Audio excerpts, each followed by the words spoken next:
Nag-ayos po pala rito si Papa D ng ng second floor. So ni-rearrange niya yung mga pwesto ng mga Durabox. Tsaka po itong damitan natin ay inilabas na rin po. Habang nagpipirito tayo ng ating isda, ay atin ang hiniwa ang ating sitaw, luya, bawang, sibuyas, at ang ating sili green. Ng ating ulam, ang ginataang tambakol with sitaw. Yun. Tara, kain na tayo. Bounce.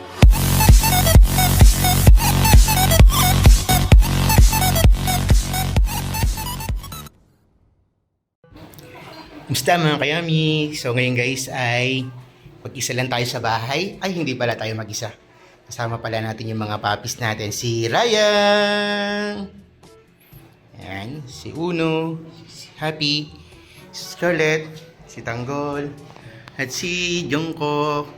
Ayan guys, tapos na natin silang pakainin at ngayon naman ay aakyat na tayo sa second floor para simulan yung ating trabaho. At meron pa nga nakaka-stress, medyo nakaka-stress lang pala. Medyo nakaka-stress na gagawin natin ngayong araw. Dahil sunod-sunod nga po yung halos isang linggong pag-ulan na po na nararanasan natin ngayon.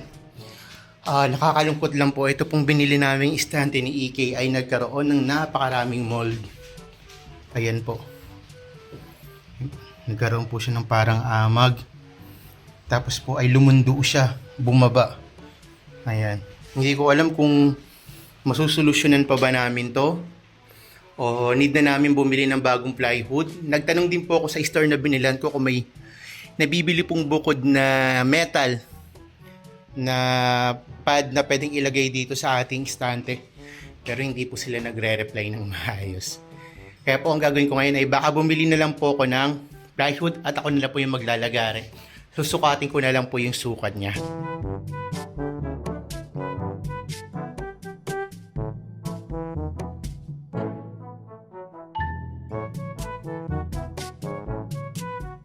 Oh, grabe. Pati po pala itong lampshade nila bunso nung souvenir ng kasal ay nagkaroon din ng amag.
A few moments later. Kumusta mga kayami? Ngayong araw ay magluluto tayo ng ating hapunan at ang ating lulutuin niya ay ang ating tambakol na halos 2 linggo na yata na nandyan sa rep. So ngayon guys ay magluluto tayo ng ginataang tambakol para sa ulam natin ngayong gabi. At dahil wala tayong mahanap na pechay kanina, sito na lang yung gagamitin natin for tonight sa ating pagluluto. Tara, samahan niyo po ako. Bali po ay aasinan lang po natin itong isda para kahit papano po ay may lasa na siya. So ngayon po ay magpapainit na po tayo ng kawali. Bali ito pong tambakol ay binili natin nung nakaraan pa nung tayo ay bumili ng bangus, ng tilapia. Bali na siya na po yung huli sa mga hindi pa natin naluluto na isda. At yan na nga pagka uwi ko galing sa work ay nag-iisip ako na kung ano yung lulutuin nating ulam. At At naalala ko ay meron pa nga po pala tayong isda rito. So ngayon guys, pag mahigit na yung ating gawali ay maglagay na po tayo ng mantika.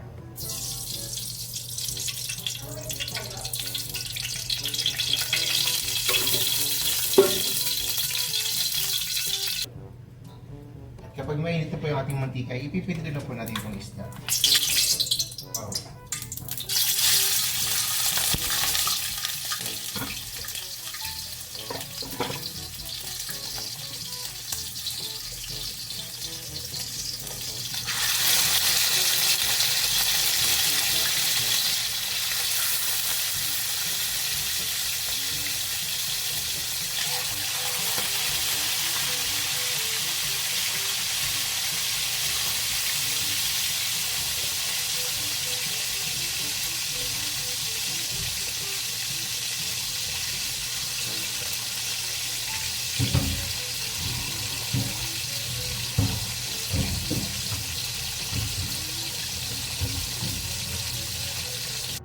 So ngayon mga kayami, habang nagpipirito tayo ng ating isda, ay atin ang hiniwa ang ating sitaw, luya, bawang, sibuyas, at ang ating sili green natin para sa ating lulutuing ulam.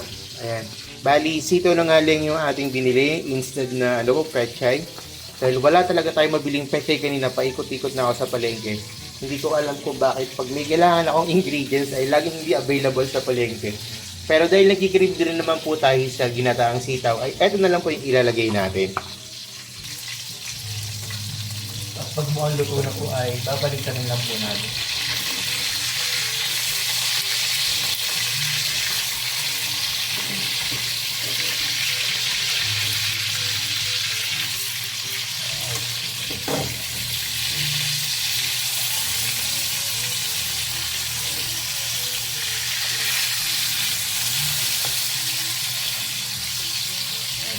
Hintayin lang natin maluto yung kabilang side. Ayan mga kayami, at pag mukhang luto na yung ating isda ay hahanguin muna natin siya.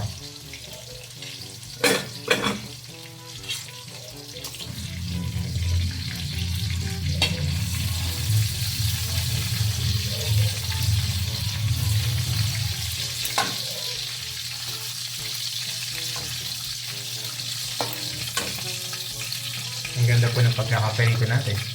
Sakto-sakto. At dito po sa kawali ay igigisa na po natin yung ating sitaw.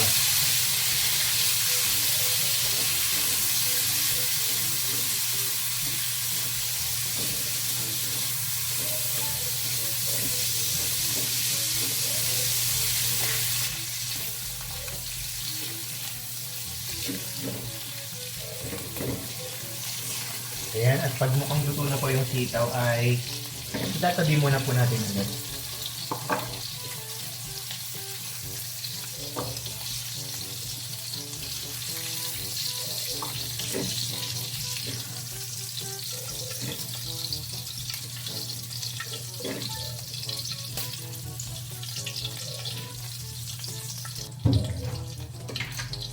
Babawasan lang po natin yung mantika dahil medyo marami po siya. Ayan, at pag nabawasan na po natin ay magigisa na po tayo ng ating mga pampalasa. Gaya ng bawang.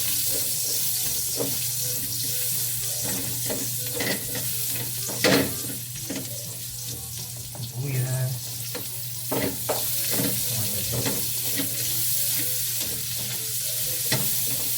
Siyempre ang luya, pampatanggal ng malasa.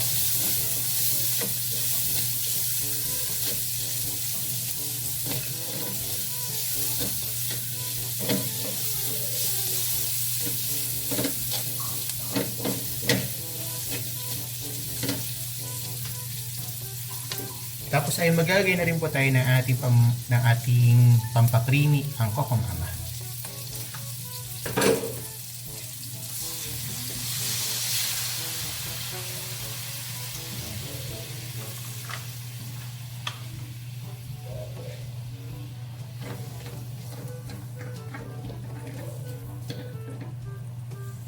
Lalagyan Lagay lang po tayo ng pampalasa. Kaya na, paminta.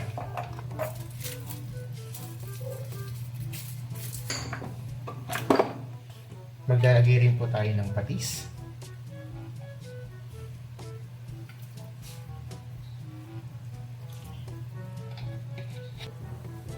Maglalagay rin po tayo ng suka.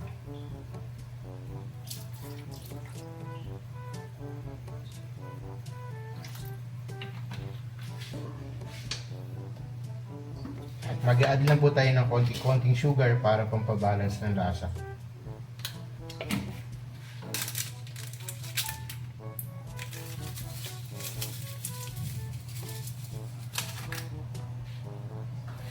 Maglagay rin lang po tayo ng konting seasoning. At pag okay na po yung ating salsa, ay ilagay na rin po natin yung sili. Tapos po ay ibabalik na po natin yung ating isda.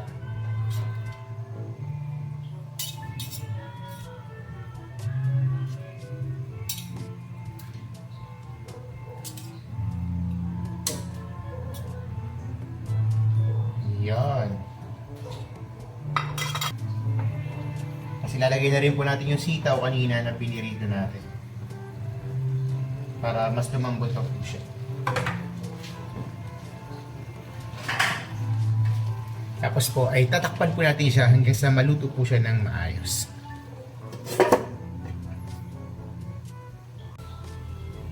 At pagkalipas po ng ilang minuto ay i-check natin. Wow! Bango! Gawin lang po natin ng konti para yung sitaw ay kumapit ang gata. Ayan guys, kayo, pag walang pechay, ano yung gulay na pwede nyong ilahok dito sa ating ganitong klaseng ulam? Para mas sumarap siya, di ba? Ayan, ako ay sitaw ang yung naisipan ko kanina. Dapat nga po idadagdagan ko pa ng talong pero sabi ko ay wag na, baka magmukha ng pakbet. Kaya sitaw na lang po yung nilagay natin. Ayan. So ayun mga kayami, ito ng ating ulam, ang ginataang tambakol with sitaw. Yun. Tara, kain na tayo.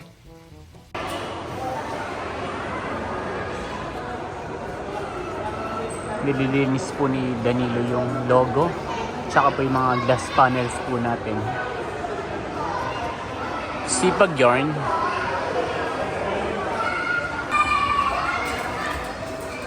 Katatapos lamang po ng misa dito sa Robinson's Town Mall, Malabon. Bukas ay magkakaroon ulit ng 2 or 3.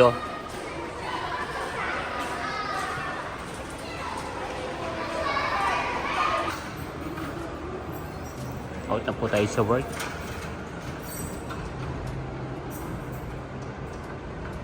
Kasama ko pa rin si Boss Danilo.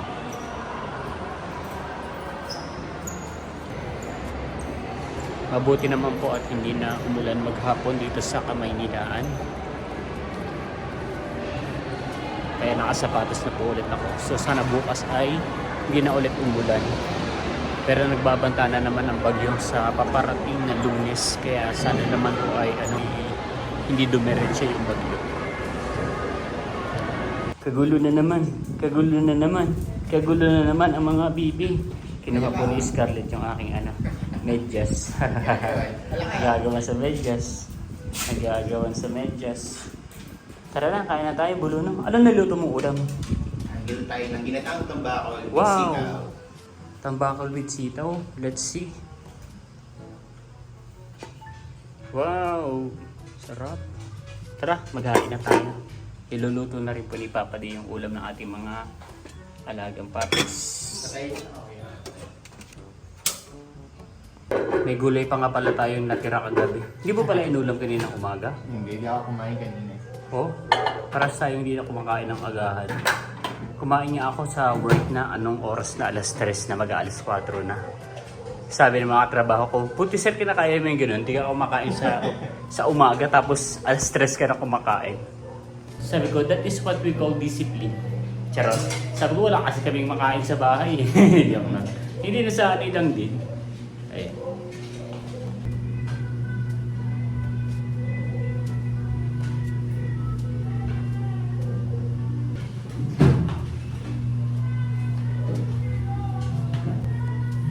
Mga kayami, nakain na po si Papadi at iniinit lang po namin yung ulam kagabi na hindi pa naubos. Sayang kasi naman yan din. Tsaka gusto ko yung puro gulay. Init. Ayun mga kayami, iniinit po namin yung ulam kagabi. Pero kagabi, wow. Pero wala na siyang pork. Wala na. Puro gulay na lang, pero gusto ko yan. Puro Tayo gulay. best tayo. Siyempre bago pa tayo kumain, manalo na lang muna po sa Let's go. Ako po. Naka-play na yung TV. Sige, bilisan lang na. Push mo na siya.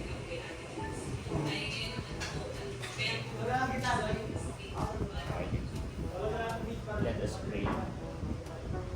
At maraming salamat po sa mga biyaya at pagpapala na patuloy mong binibigay sa bawat isa sa amin sa mga pagkain ko na nakahain sa lamesa at tumagpigay ko ng katakasin at katibayan sa amin po. Ito po aming panalangin sa pangalan ng Jesus. Kain po tayo.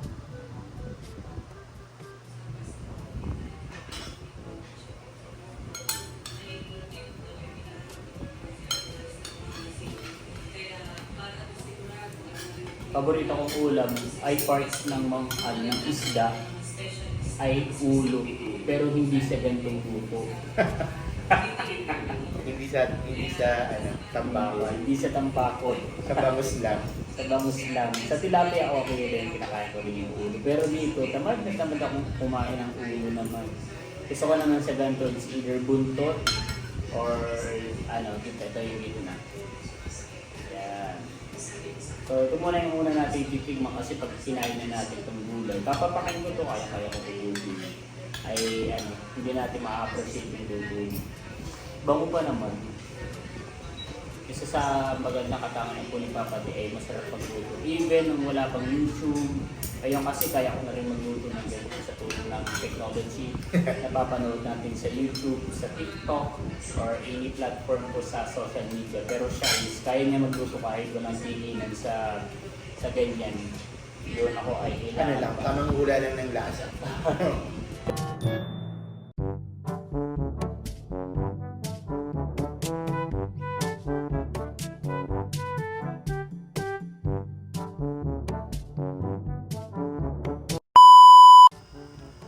Inaabangan ako ng aking Is Carlota. Eh mga kayami, tapos na po tayong kumain. Nag-ayos po pala rito si Papa D ng ng second floor. So ni-rearrange niya yung mga pwesto ng mga Durabox. Tsaka po itong damitan natin ay inilabas na rin po. Yun. Medyo nagmukha ng bahay itong itong second floor. Yan, at nandito ang aking buluna. Nandito po si Luna sa second floor. Galing So ito po yung kanyang abo. Tapos ito po yung kanyang fingerprints. Dalawa po yan. Yan ang aking Luna. Namimiss na ni Daddy. Ang pinakamakulit na aso. Ay bali yung istante naman po na puro amag ay nandun naman po sa nasa kabilang gilid na tinanggal na po ni Papa D yung mga plywood. Ayan, so dito ko na po tatapusin yung vlog na to. Again, maraming salamat po sa lahat ng patuloy na nanonood at sumusuporta hindi lamang sa akin channel kundi sa buong Timitik. Hanggang sa muli para sa isa na namang masaya at masarap na vlog. Bye bye!